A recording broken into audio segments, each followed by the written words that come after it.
Hello बच्चों। बच्चों, हमने अपने पिछले वीडियो में आपकी जो हिंदी पाठ्य पुस्तक है खुलते पंख, उसका पाठ 2 पढ़ना शुरू किया था।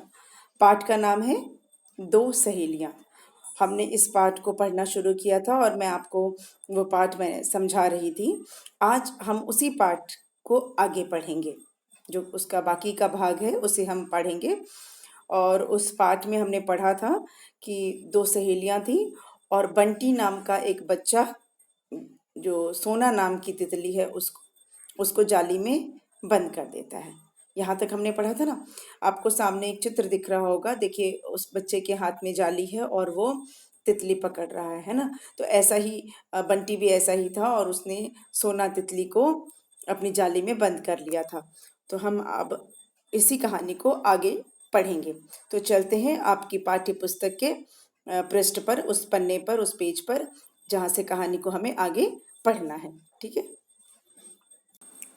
तो बच्चों, ये है पाठ 2, दो सहेलियाँ।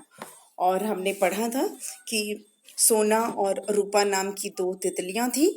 सोना का रंग का जो पंख के रंग थे वो सुनहरे रंग के थे और रूपा के पंख रुपहले रंग के थे। और जिस दिन सोना जो है वो फूल ढूंढ रही थी रस चूसने के लिए, तभी उसे रूपा दिखाई देती है, रूपा तितली दिखाई देती है। और रूपा कई दिनों से दिखाई नहीं दे रही थी। तो सोना उससे पूछती है कि वो इतने दिनों से कहाँ थी। तो रूपा बताती है कि वो कहाँ थी, वो एक नदी के किनारे एक बड़ा बगीचा है उसमें चले गए थे। और वो बगीचा बहुत सुंदर है। वहाँ हरे भरे पेड़ हैं, झरने हैं, रंग बिरंगे खुशबू वाले फूल हैं और उन फूलों का रस मीठा है। तो ये सब बताती है सोना को। तो सोना को थोड़ा आश्चर्य होता है और उसे यकीन भी नहीं होता है कि ऐसी कोई जगह है। तो रूपा बताती है कि वो सच कह रही है और वो अब ये भी बताती है कि वो सोना को लेने के लिए ही आई है, उस बगीचे में ले जाने के लिए ही आई है, बड़े बगीचे में। और उस बड़े बगीचे के जो भंवरे हैं, जो मधुमक्खियां हैं, वो भी अब रूपा के मित्र बन गए हैं। और रूपा सोना को लेकर उस बड़े बगीचे में जाना चाहती है, इसलिए वो आई है। उसके बाद रूपा जो है उसको कहती है कि चलो मेरे साथ उस बड़े बगीचे में चलो। और रूपा आगे आगे उड़ती है, सोना उसके पीछे पीछे। क्योंकि रूपा ने बड़ा बगीचा देखा था और सोना ने नहीं देखा था, तो सोना उसके पीछे उड़ रही थी। तो रास्ते में रूपा कहती है उसको, सोना को, कि थोड़ा जल्दी चलो क्योंकि शाम होने वाली है और शाम होने के बाद ये फूलों का रस नहीं चूस पाएंगे। लेकिन जब रूपा पीछे मुड़कर देखती है तो देखती है कि सोना तो पीछे थी ही नहीं। अब ऐसा जब देखती है तो रूपा को घबराहट होती है, उसको चिंता होती है। क्योंकि दोनों सहेलियां थी ना, और अपने मित्र की चिंता होना तो बहुत ये तो नेचुरल है ना। किसी के भी मन में हो सकता है ना कि अगर आप आपका दोस्त के साथ हो रहा, रास्ते में आपका दोस्त गायब हो जाए, आपके फ्रेंड गायब हो जाए, तो आपको भी तो चिंता होगी। तो उसी तरह से रूपा को भी चिंता हो जाती है कि सोना कहाँ रह गई। और वो घबरा कर फिर वापस लौटने लगती है। वो आगे नहीं जाती है, बड़े बगीचे की तरफ नहीं जाती है, और वो पीछे लौट जाती है। और वो क्या देखती है कि बंटी नाम का एक बच्चा है जिसने सोना को जाली में कैद कर लिया है, जाली में बंद कर लिया है। तो यह देखकर तो रूपा और भी परेशान हो जाती है। ठीक है कि सोना तो जाली के अंदर छटपटा रही थी क्योंकि परेशान थी। छटपटाना मतलब बच्चों समझ से, बहुत तड़पना, तड़प रही थी। और ऊपर सोचने लगती है कि ऐसा क्या करूं कि सोना को जाली में से बाहर निकालूं। अगर नहीं निकाला सोना को तो सोना तो जाली में मर जाएगी, छटपटा कर ही मर जाएगी। ये सोचकर वो रूपा बंटी के पास जाती है।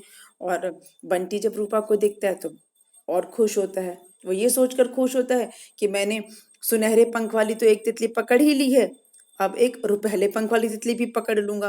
और ये सोचकर वो बहुत खुश होता है।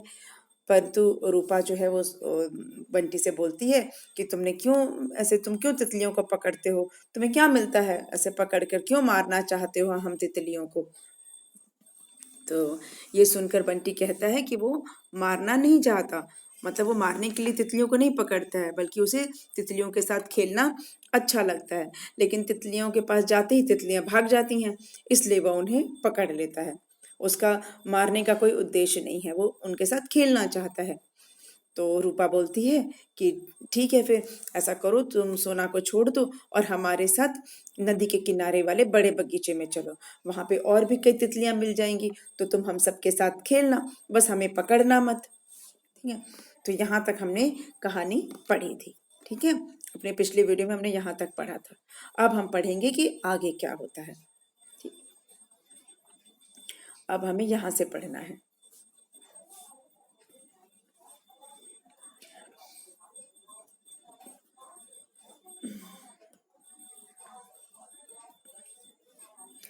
तुम सच कह रही हो? बंटी ने पूछा। बच्चों, आप भी कोशिश करो मेरे पीछे पीछे पढ़ने का। तुम सच कह रही हो? बंटी ने पूछा। हाँ, बिल्कुल सच।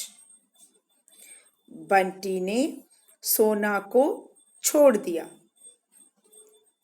रूपा, तुमने मुझे बचा लिया, कहते हुए सोना रूपा से लिपट गई। सोना और रूपा बंटी के साथ बड़े बगीचे पहुंचे। तुम, अब जितना हमने पढ़ा है उसको मैं समझाती हूँ। जब रूपा ने कहा बंटी से कि तुम सोना को छोड़ दो और हमारे साथ बड़े बगीचे चलो, वहां और तितलियां हैं और हमारी सहेलियां हैं, तो तुम उनके साथ खेलना।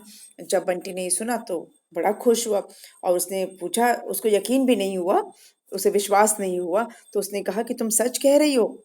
रूपा से उसने पूछा कि क्या वो सच बोल रही है, क्या वो सचमुच बंटी को बड़े बगीचे ले जाएगी अपने साथ और वहां उसे तितलियों के साथ खेलने देगी?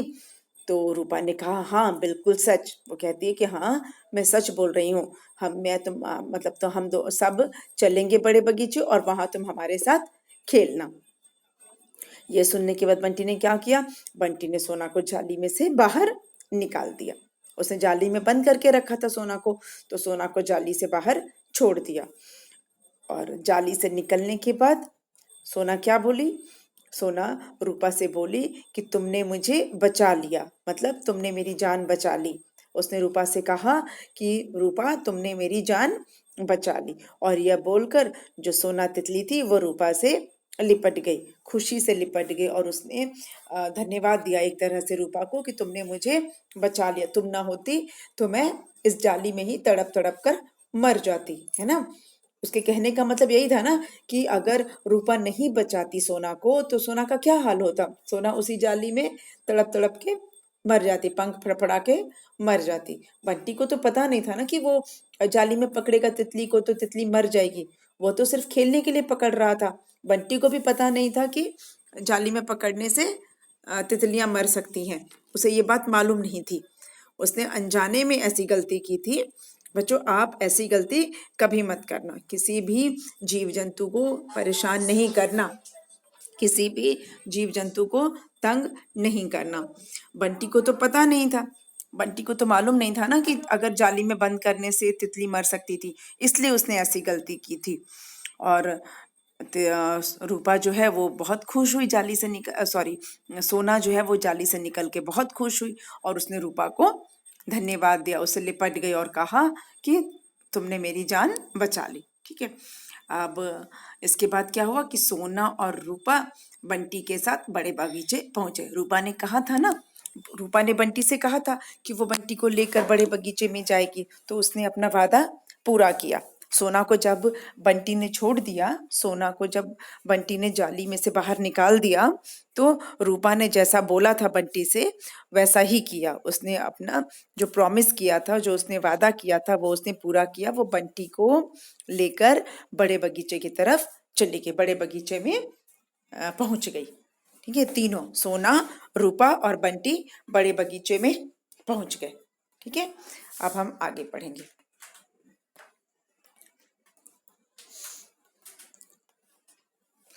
सोना ने इतना सुंदर बगीचा पहले कभी न देखा था।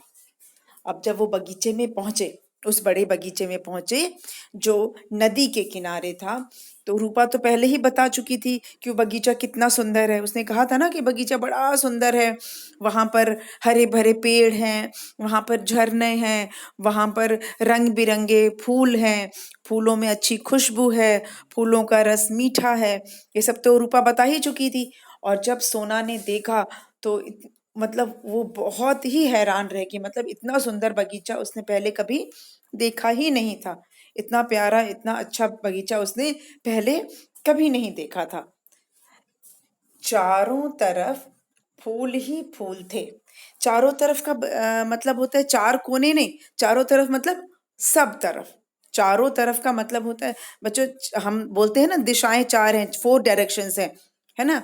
उत्तर, दक्षिण, पूरब, पश्चिम, ऐसे 4 डायरेक्शन है ना। इंग्लिश में हम कहते हैं नॉर्थ, साउथ, ईस्ट और वेस्ट, ऐसे 4 डायरेक्शन है। और हिंदी में हम क्या बोलते हैं? उत्तर, दक्षिण, पूरब, पश्चिम।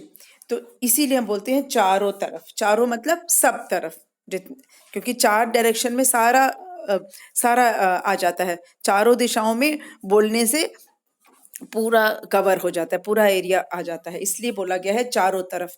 चारों तरफ मतलब हर तरफ, ठीक है। हर तरफ क्या थे? फूल ही फूल थे। बगीचा का मतलब ही क्या होता है? बगीचे का मतलब क्या होता है? जहां फूल हो, जहां पेड़ पौधे हो, उसी को बगीचा कहते हैं ना। कि सूखा सूखा होगा उसको बगीचा बोलेंगे। बगीचा क्या होता है? इंग्लिश में हम क्या बोलते हैं बगीचा को? इंग्लिश में क्या कहते हैं? गार्डन। गार्डन बोलते हैं ना। तो बगीचा का मतलब ही होता है जहां खूब सारे फूल हों, सुंदर सुंदर फूल हों, है ना, घास हो, पेड़ हों, और फिर वहां पे चिड़िया भी होती हैं बगीचे में। मतलब पक्षी होते हैं। कभी किसी किसी बगीचे में तो आपको कुछ छोटे मोटे जानवर भी दिख जाएंगे, है ना। और बगीचे में तितलियां तो फिर बहुत ही आम बात है। तितलियों का होना, मधुमक्खी का होना, भंवरों का होना। बगीचे की खूबसूरती ही इन सब चीजों से। बगीचे में सिर्फ फूल पत्ती नहीं, फूल ये तो होते ही हैं, इसके अलावा तितलियां, भंवरे, मधुमक्खी, इनसे भी बगीचे की खूबसूरती होती है, ठीक है। तो जब सोना ने वो बगीचा देखा तो उसको बहुत आश्चर्य हुआ। उसने इतना सुंदर बगीचा कहीं पहले कभी नहीं देखा था। उसने देखा कि हर तरफ फूल ही फूल हैं, चारों तरफ फूल ही फूल हैं। चारों तरफ का मतलब हर तरफ। भंवरे घूं घूं करते घूम रहे थे। और उसने क्या देखा कि उस बगीचे में जो भंवरे थे, भंवरे मैंने आपको बताया था बच्चों, भंवरे क्या होता है? वो काले रंग का होता है, ठीक है। भंवरा जो है काले रंग का होता है। वो तितलियों की तरह रंग बिरंगा नहीं होता है, वो थोड़ा सा मोटा होता है, तितली से मोटा होता है। और वह उसके पंख रंग बिरंगे नहीं होते, और उसके पंख छोटे भी होते हैं। और वो बहुत तेजी से अपने पंख फड़फड़ाता है उड़ते समय, इसलिए आवाज होती है, घूं घूं करके आवाज आती है, ठीक है। तो बगीचे में उसने देखा कि भंवरे घूं घूं करके घूम रहे थे। वो जो घूं घूं की आवाज आती है वो उनके जो पंख होते हैं उनसे आती है। वो अपने मुंह से आवाज नहीं निकालते हैं, वो पंख इतनी तेजी से फड़फड़ाते हैं कि उससे आवाज आती है, घूं घूं करके आवाज आती है। तो सोना ने देखा कि भांवरे जो है वो घूम रहे थे उस बगीचे में, और घूं घूं की आवाज आ रही थी। अब आगे पढ़ते हैं। मधुमक्खियां फूलों से रस बटोर रही थी। बटोरना मतलब इकट्ठा करना, जमा करना। और उस बगीचे में क्या था? बगीचे में मधुमक्खियां भी थी। मधुमक्खियां आपको पता है ना, जो फूलों से रस चूसती हैं, फिर उस रस से शहद बनाती हैं, जिसे हम हनी बोलते हैं ना इंग्लिश में। तो मधुमक्खियां जो है वो शहद बनाती हैं। और बच्चों, मधुमक्खियों का एक और भी बहुत ही जरूरी काम होता है, बहुत ही महत्वपूर्ण काम होता है। वो होता है फूलों पे जब वो बैठती हैं तो उनके पंख में, उनके शरीर में फूलों का जो पराग होता है वो चिपक जाता है, पॉलन जिसको बोलते हैं। फिर जब वो उड़ती हैं तो उनकी बॉडी में से, उनके शरीर में से वो जो पॉलन्स हैं, वो पराग है, वो इधर उधर झड़ जाते हैं और फिर नए फूल खिलते हैं। तो मधुमक्खियां नए फूल पौधे उगवाने में भी उनका सबसे बड़ा योगदान है, सबसे बड़ा उनका कंट्रीब्यूशन जिसको बोलते हैं, कंट्रीब्यूशन है, योगदान है। अगर मधुमक्खियाँ नहीं होंगी तो हमारे जो धरती पर पेड़ पौधे भी बहुत कम होंगे। तो धरती पे जो पेड़ पौधे फूल पत्तियां जो उगते हैं, जो अपने आप से उगते हैं, जिसे कोई लगाता नहीं है, उसमें मधुमक्खियों का सबसे बड़ा योगदान है। मधुमक्खियां जो हैं वो बहुत हेल्पफुल हैं, बहुत मददगार है नए पेड़ पौधे फूल पत्ती उगाने में। उनके शरीर से जब वो चिपक जाते हैं पराग पॉलिन्स, तो उससे नए प्लांट निकलते हैं, नए पौधे निकलते हैं। तो सिर्फ वो शहद ही नहीं बनाती हैं, बल्कि हमारी धरती को हरा भरा और सुंदर रखने में भी मधुमक्खियों का बहुत बड़ा हाथ है। ठीक है, मधुमक्खियां बहुत ही ज्यादा जरूरी हैं धरती के लिए। तो सिर्फ ये मत समझे कि वो सिर्फ शहद बनाती हैं और अपना फायदा के लिए बस रस चूसती हैं, नहीं, वो हमारी धरती के लिए एक वरदान है मधुमक्खियां। ठीक है, तो ये मैं थोड़ा सा आपको एक्स्ट्रा बता दिया, लेकिन हम क्या पढ़ रहे थे कि मधुमक्खियां फूलों से रस बटोर रही थी, फूलों से रस ले रही थी, और वो रस से क्या करती हैं, वो अपने छत्ते में ले जाती हैं, उससे वो शहद बनाती हैं। तो सोना ने क्या क्या देखा? सोना ने देखा कि चारों तरफ फूल ही फूल है, भंवरे घूं घूं कर रहे हैं और मधुमक्खियां फूलों से रस चूस रही हैं। ठीक है, अब आगे पढ़ते हैं। सोना और रूपा ने जी भरकर फूलों का रस पिया। सोना और रूपा ने जी भरकर फूलों का रस पिया। जी भरकर मतलब, जी भरकर मतलब खूब सारा, जितना मन था उतना। सोना और रूपा ने जी भरकर फूलों का रस पिया। जी मतलब होता है दिल भरकर, मन भरकर, जितना आपकी इच्छा हो उतना, उसको बोलते हैं जी भरकर। अगर आपको कुछ खाने का मन करे और आपने खूब सारा खाया, जितना आपको मन कर रहा है उतना आपने खाया, तो उसको बोलते हैं जी भरकर खाना।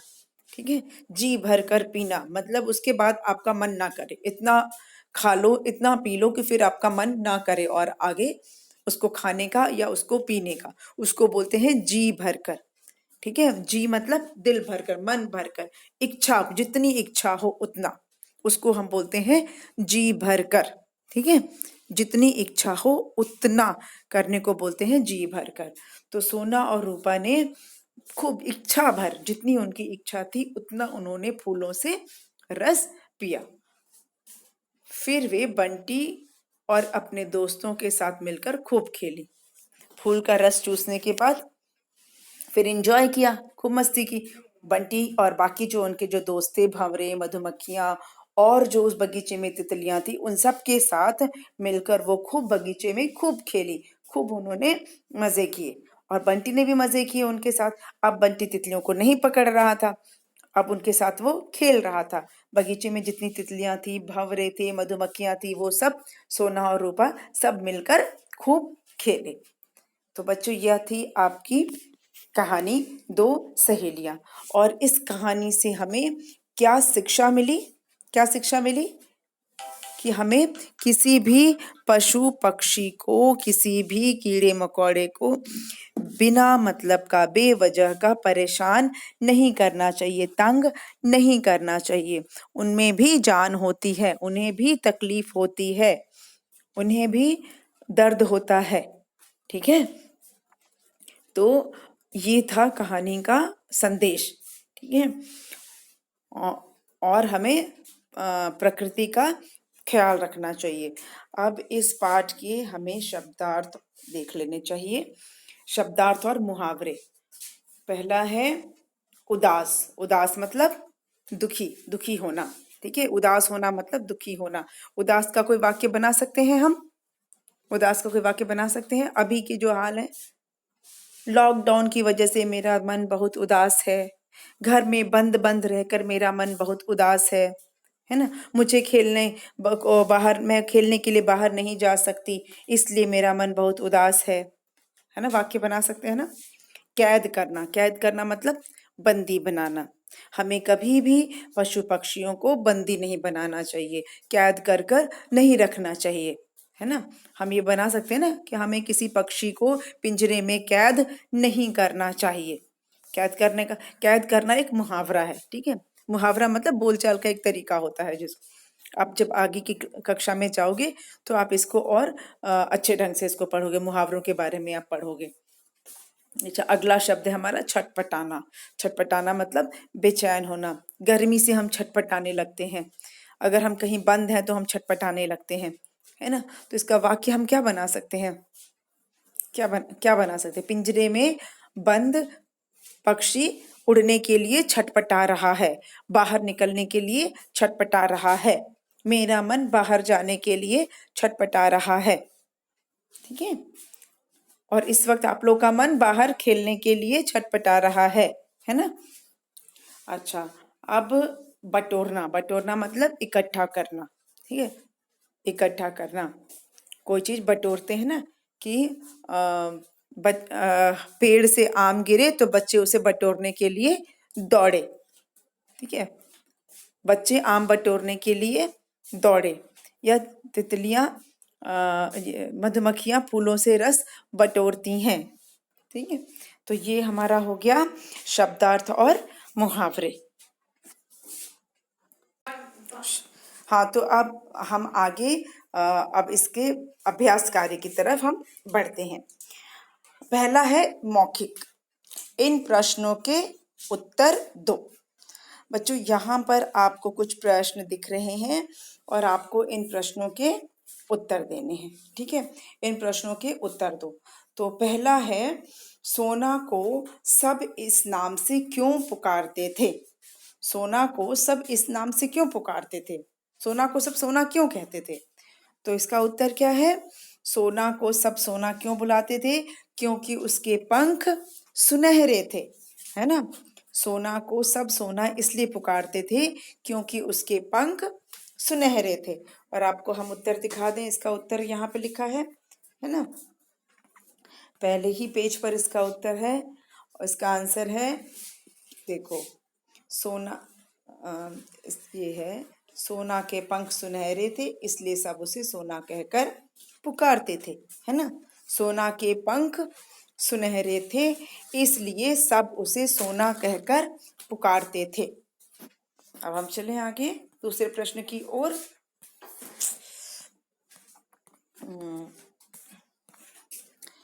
दूसरा प्रश्न है, सोना रूपा को बड़े बगीचे क्यों ले जाना चाहती थी? सोना रूपा को बड़े बगीचे क्यों ले जाना चाहती थी? बेटा, यहाँ पर ये गलत है। सोना नहीं ले जाना चाहती थी, रूपा ले जाना चाहती थी। रूपा सोना को बड़े बगीचे क्यों ले जाना चाहती थी? यहाँ पे प्रश्न थोड़ा गलत लिखा है। असल में रूपा ले जाना चाहती थी। तो क्यों ले जाना चाहती थी? क्योंकि बड़े बगीचे में सुंदर सुंदर रंग बिरंगे फूल थे जिनका रस मीठा था और वह रस को चूसने के लिए ले जाना चाहती थी। दूसरा कारण क्या था? कि वह बड़ा बगीचा बहुत सुंदर था, हरा भरा था। वहाँ और भी कई भंवरे और मधुमक्खियां थी। तो इन सब वजह से, इन सब कारण से रूपा सोना को बड़े बगीचे ले जाना चाहती थी। ठीक है, मैं फिर से बोल रही हूँ, रूपा सोना को बड़े बगीचे इसलिए ले जाना चाहती थी क्योंकि बड़ा बगीचा बहुत सुंदर था। वहां पर हरे भरे पेड़ पौधे थे, वहां रंग बिरंगे फूल थे, खुशबूदार फूल थे जिनका रस मीठा था। ठीक है, अब हम करेंगे ग। रूपा ने सोना को कैसे छुड़ाया? रूपा ने सोना को कैसे छुड़ाया? कैसे छुड़ाया? रूपा ने ऐसा क्या किया? रूपा ने बंटी से कहा कि अगर वह सोना को छोड़ देगा तो वह बंटी को अपने साथ बड़े बगीचे ले जाएगी जहां और भी कई तितलियां हैं जिनके साथ बंटी खेल सकेगा। ठीक है, और जब यह सुनकर बंटी ने सोना को छोड़ दिया। कैसे छुड़ाया? रूपा ने बंटी से कहा, बंटी ने पकड़ के रखा था ना सोना को, तो रूपा ने बंटी से कहा कि वह सोना को छोड़ देगा तो वह बंटी को अपने साथ बड़े बगीचे ले जाएगी जहां और भी कई तितलियां हैं जिनके साथ बंटी खेल सकेगा। यह कहकर रूपा ने सोना को बंटी से छुड़ाया।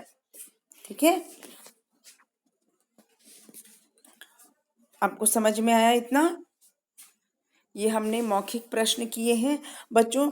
इस पाठ में प्रश्न उत्तर जो है वो मौखिक दिए हैं, लेकिन आपको पाठ के बीच से भी जो प्रश्न होते हैं उनके उत्तर भी आपको आने चाहिए। जैसे अगर मैं पूछूं कि रुपहले पंख किसके थे? रुपहले पंख किसके थे? रुपहले पंख रूपा के थे। ठीक है, रूपा के पंख कैसे थे? रुपहले रुपहले थे। अगर पूछा जाएगा कि किस तितली के पंख रुपहले थे, तो आप बोलोगे रूपा तितली के। और अगर पूछा जाएगा कि रूपा तितली के पंख कैसे थे, तो आप बोलोगे रूपा तितली के पंख रुपहले थे। ठीक है। अगर प्रश्न होगा कि सोना क्यों उदास थी? सोना क्यों उदास थी?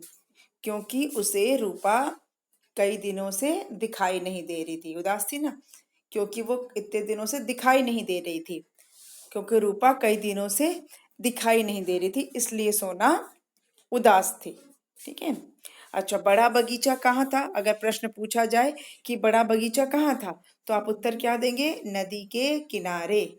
बड़ा बगीचा कहाँ था? बड़ा बगीचा नदी के किनारे था। ठीक है। पूछा जाएगा कि बड़ा बगीचा कैसा था?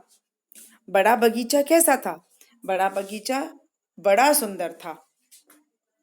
बड़ा बगीचा कैसा था? बहुत सुंदर था। बड़ा बगीचा बहुत सुंदर था। प्रश्न है, बड़े बगीचे में क्या थे? बड़े बगीचे में क्या थे? तो बड़े बगीचे में हरे भरे पेड़ थे, झरने थे, रंग बिरंगे खुशबू वाले फूल थे। ठीक है। बगीचे में क्या थे? हरे भरे पेड़ थे, झरने थे, रंग बिरंगे खुशबू वाले फूल थे। ठीक है। प्रश्न जब ऐसा पूछा जाए तो आपको उत्तर भी उस पाठ में से ढूंढना आना चाहिए। इसलिए मैं आपको दिखा रही हूं कि कहाँ किस प्रश्न का उत्तर लिखा है। ठीक है। तो बड़ा बगीचा कहाँ था? बड़ा बगीचा नदी के किनारे था। बगीचा कैसा था? बगीचा बड़ा सुंदर था। वहाँ क्या थे? वहाँ हरे भरे पेड़ थे, झरने थे, रंग बिरंगे फूल थे। ठीक है। अच्छा, अब आगे बढ़ते हैं। अगर मैं प्रश्न पूछती हूँ, रूपा बड़े बगीचे से वापस क्यों आई? रूपा बड़े बगीचे से वापस क्यों आई? तो क्यों आई थी वो? वह सोना को लेने के लिए आई थी, है ना। वह उसने क्या कहा? मैं तुम्हें लेने आई हूँ, है ना। यानी कि रूपा क्यों आई थी बड़े बगीचे से वापस? जब इतना सुंदर बगीचा था तो वह क्यों आई थी? बगीचा छोड़कर क्यों आई थी जब इतना सुंदर बगीचा था? तो वह सोना को लेने आई थी। उसने कहा है ना, मैं तुम्हें तुम्हें लेने ही तो आई हूँ। मैं तुम्हें लेने ही तो आई हूँ, मतलब किसे लेने आई हूँ? सोना को लेने आई थी वो। ठीक है। अच्छा, अब अगला प्रश्न है कि बगीचे में रूपा के और कौन दोस्त बन गए थे? रूपा के और कौन दोस्त बन गए थे? तो कौन दोस्त बन गए थे? भंवरे भंवरे और मधुमक्खियां। देखो उसने बताया है ना, भंवरे और मधुमक्खियां मेरे दोस्त बन गए हैं। वहां भंवरे और मधुमक्खियां मेरे दोस्त बन गए हैं। तो बड़े बगीचे में रूपा के और कौन दोस्त बन गए हैं? भंवरे और मधुमक्खियां। भंवरे और मधुमक्खियां। अच्छा, अब हम आगे पढ़ेंगे कि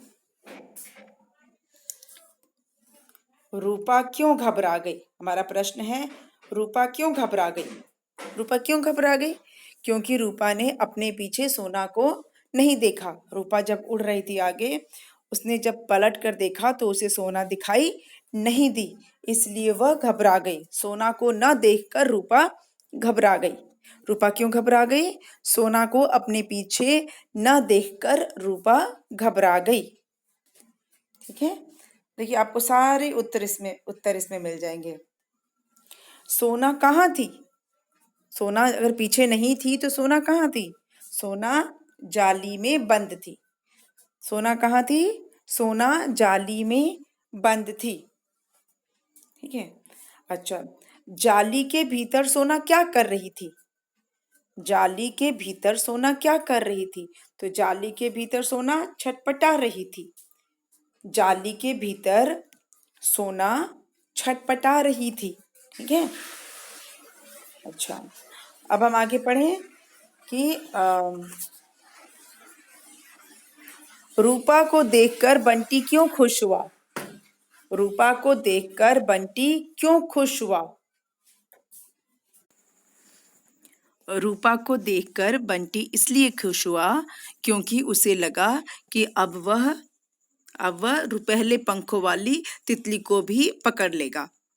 वह यह सोचकर खुश हुआ कि वह अब रुपहले पंखों वाली तितली को भी पकड़ लेगा।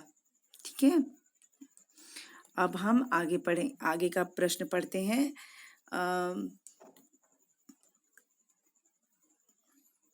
बंटी तितलियों को क्यों पकड़ता था। बंटी तितलियों को क्यों पकड़ता था। तो बंटी तितलियों को क्यों पकड़ता था, उनके साथ खेलने के लिए। वो तितलियों को मारना नहीं चाहता था, वह उनके साथ खेलना चाहता था। तो बंटी तितलियों को क्यों पकड़ता था, उनके साथ खेलने के लिए पकड़ता था। तितलियों के साथ खेलने के लिए पकड़ता था।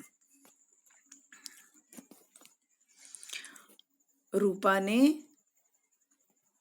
बंटी से क्या कहा। रूपा ने बंटी से क्या कहा। रूपा ने बंटी से कहा कि तुम सोना को छोड़ दो और हमारे साथ बड़े बगीचे चलो। रूपा ने बंटी से कहा कि वो सोना को छोड़ दे और उनके साथ बड़े बगीचे चले। सोना को छोड़ दे और उनके साथ बड़े बगीचे चले। और वहाँ और बहुत सी तितलियां हैं जिनके साथ वह खेल सकता है। वहाँ और कई तितलियां हैं जिनके साथ वह खेल सकता है। अच्छा, अब अगला प्रश्न। सोना ने बगीचे में क्या देखा। सोना ने बड़े बगीचे में क्या देखा। सोना ने देखा कि चारों तरफ फूल ही फूल थे। क्या देखा उसने, कि बगीचे में चारों तरफ फूल ही फूल थे।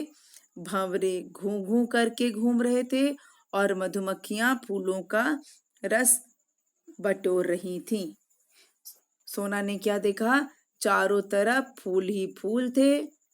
भंवरे घूं घूं करते घूम रहे थे। मधुमक्खियां फूलों से रस बटोर रही थी। ये सोना ने देखा। अच्छा, अगर प्रश्न रहेगा कि भंवरे क्या कर रहे थे, बगीचे में भंवरे क्या कर रहे थे, तो भंवरे घूं घूं करते घूम रहे थे। बगीचे में भंवरे घूं घूं करते घूम रहे थे। प्रश्न है, मधुमक्खियां बगीचे में क्या कर रही थीं।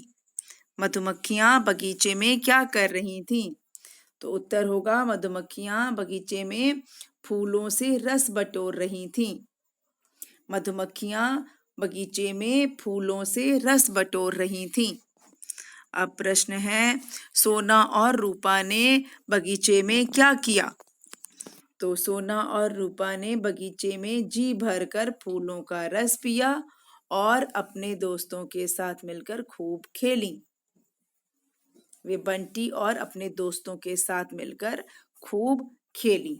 सोना और रूपा ने बगीचे में जी भरकर फूलों का रस पिया और बंटी और अपने दोस्तों के साथ खूब खेली। तो बच्चों, अगर पाठ के बीच से भी अगर कोई प्रश्न पूछा जाता है तो आपको उसका उत्तर पता होना चाहिए। मैंने आपको बताया आपको कैसे उत्तर देखना है। पाठ की हर पंक्ति में आपको किसी न किसी प्रश्न का उत्तर मिल जाएगा। इस तरह आपको पाठ भी अच्छे से समझ में आ जाएगा और आप आसानी से उत्तर दे पाएंगे। तो बच्चों, आज का वीडियो हम यहीं ख़त्म करेंगे और इस पाठ के जो अभ्यास कार्य हैं वो हम अपने अगले वीडियो में करेंगे। तब तक के लिए धन्यवाद।